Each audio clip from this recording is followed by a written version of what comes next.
vahma, migren, fikrlash yaxshi bo'lmayapti, tupit etyapti, harmoniya ketdi, ishda yurib charchab qolyapti. Azanda vaqtliq turadi, obedgacha уже kuchi yo'q, yotib oladi. Bir ishni boshlaydi, yalqovchilik, harakat qilgisi kelmaydi, organizm o'tirib qolgan. Davleniyasi tushib ketyapti az ko'pchilikni. Davleniya tashlab yuboryapti, o'z davleniya tashlab yuboryapti. Halsiz, mana shundaq. Mana shundaq osilib qolgan, halsiz. Ne og'riyapsam desang yo'q deb qo'yadi. Normal odam bodri bo'lib yurish kerak-da. Bu vaziyatlarni bari hozir xalqda mana shu sanag'anlarim bari har xil darajada to'lib yotibdi. Hozir ham mana Tojikistondan svязga chiqishdi. Tojikistonda mijoz, unda ham xuddi shu holat. Shuni hozir bizlar bu individualchiklarimizga daskanalni har birini 20 ta diagnozi bilan qo'shib shuni o'rgatamiz hozir.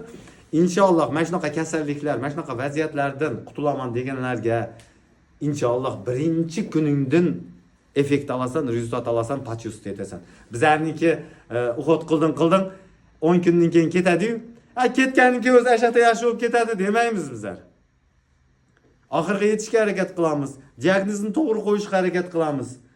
200 namachilik qilmay rostaka Ibn Sino tabobati, tabiiy meditsina tabobati bilan yurib oldiga inshaalloh bu hayotda zo'r приходите в мир, где не знаем, изучим, консилиум сделаем, найдем решение. Где знаем, из 10 8, из 10 6 круто результат даем. Поэтому сомнения, уберите сомнения.